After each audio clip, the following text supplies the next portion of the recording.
You don't want me to talk to you anymore, do you? You just have the look of someone whose like safe word is just keep going.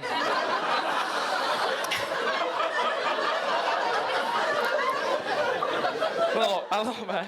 His mom's there. You probably don't know if it's true, but probably. I didn't say definitely didn't know. I fucking like you guys. You guys are so rowdy. You're fantastic. I'm in such a good mood because I recently got a cast off. I was in a cast for 7 weeks. I broke my foot. Yeah, it fucking sucked. And I wish I had some cool story. Like I was like sitting on some guy's face and then I jumped off too quick. And I kicked him in the fucking head.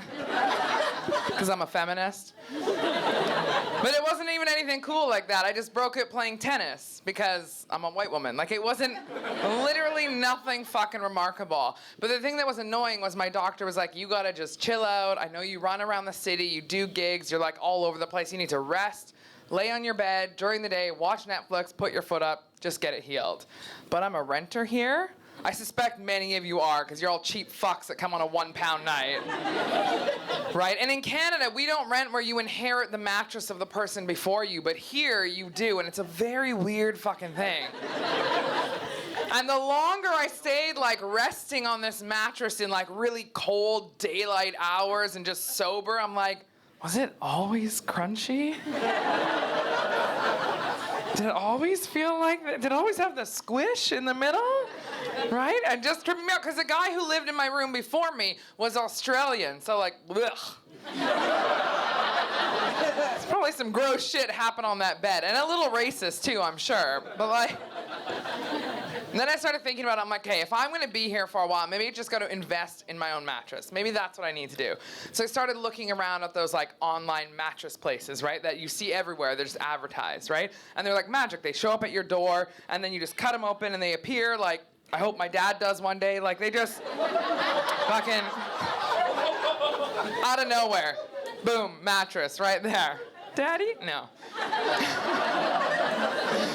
I want one of those mattresses. So I started shopping, and I was like, I need one of these, right? But I was looking, and then I was like, who fucking named these mattresses?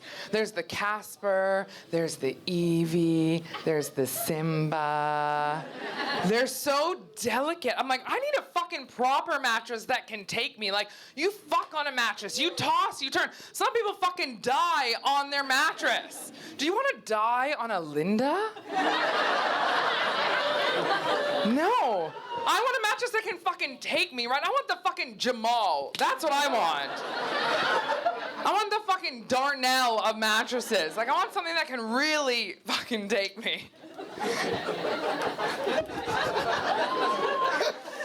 There's another part to that joke, but based on your reaction to some of the shit Nico was saying, I don't want to tell you guys, because you're going to be like...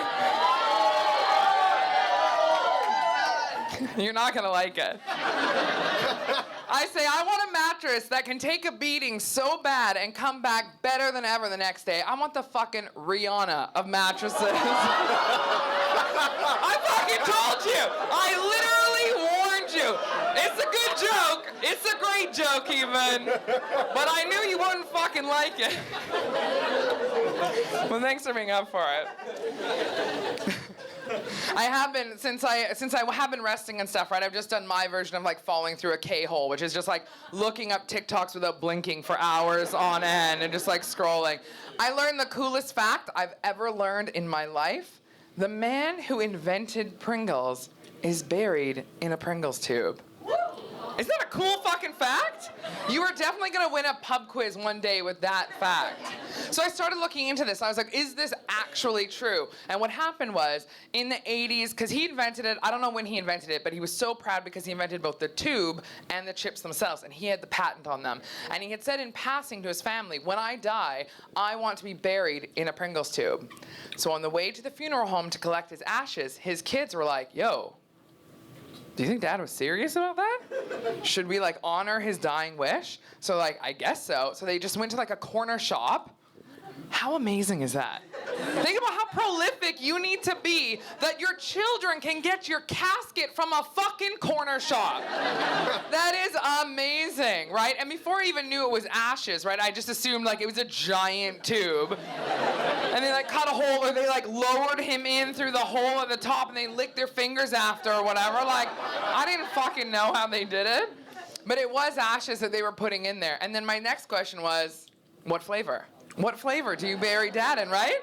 This is an important question, because he loves salt and vinegar, but he also loves sour cream and onion. Yeah, sour cream and onion! Oh, Rihanna wasn't okay, but that's all on board. But neither of those flavors really say, like, respect the dead, right? So they just had a little bit of a, like, you know, conversation, and they just said, oh, gee, let's just get the original flavor. It's a classic. But what do you do, right? Are you eating the chips? Do you eat them? Do you pour is it like when your homie dies, you pour out a shot of Hennessy? They're just pouring the chips on the ground? Do you, like, are they just sitting there like these fucking 5 kids on the side of the road just being, oh. Dad. So sad. Yeah. I just think death fascinates me because we're all gonna experience it. It's a shared thing, but I'm fucking terrified of it. And don't tell me you're not. And if you aren't, if you're like the fucking, I've had one time, like one girl was like, I'm not afraid of it. And I was like, yo, we're afraid of you, crazy lady. Like, you're fucking nuts. You're like, yes, of course you're afraid of it. And I heard this thing the other day that was like really beautiful. It said, grief is just love with no place to go. Which is actually really beautiful and profound, right? I bet you didn't think the bitch that said the Rihanna joke would come up with that one. But it's a really profound thing. But because grief is this thing that like really gets to us and we're all so scared of it and we're scared to talk about it, we act completely irrationally, right? Some people get their loved ones compressed into diamonds. You can do that with your loved one's ashes. Kardashians did. The Kardashians did it? Well, like, Kris Jenner told them. Take longer with the story. That's good. I have 10 minutes. This is great. You fucking continue telling me. Why don't you tell me about your dream, too, while we're at it? So then, and then I was like floating down the stairs. No, I was floating up the stairs. No one cares. But I was just like, it's fun. Because could you imagine getting... Such a bitch. Sorry. Thank you. God bless. Could you imagine getting proposed to with somebody's like dead mother and they're like, this is my mother, will you marry me? Like, mate, I'd rather wear a fucking necklace of your baby teeth, you psychopath. Like, but death does that, it fucks people up, right? And they do this, I saw this other thing people are doing now all the time, and it's where you can Photoshop someone who passed away into like one of your, you know, wedding photos or a graduation photo or something. And like, yeah, I get the sentiment, right? Like you want them to be there so bad, but like, they weren't there. Just because they're in the photo doesn't mean they were actually in the moment with you. That memory doesn't exist. It's completely fabricated, right? That'd be like me inviting you guys over to my house and be like, hey, here's a photo of me losing my virginity. And Idris Elba's just like, mm-hmm. That's exactly what happened. Okay, so you like that one. That's good. I do think about death too. You know when I think about death, every time I'm at like a self-checkout and they have those cameras on them and you just look at you know when you catch a glimpse of yourself and you're just like... And I'm like, if I die when I leave this store, this is the footage that will be on the Daily Mail. It's not gonna be any of my fucking face-tuned Instagram photos. It's gonna be me like a fucking Sasquatch, like, in like M&S or something. Like, it's gonna be just me taking like 3 Colin Caterpillars home to eat by myself in my fucking crunchy mattress.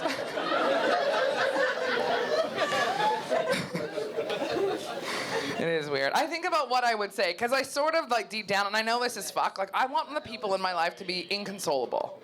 Like, I want them to fucking want to kill themselves after I die.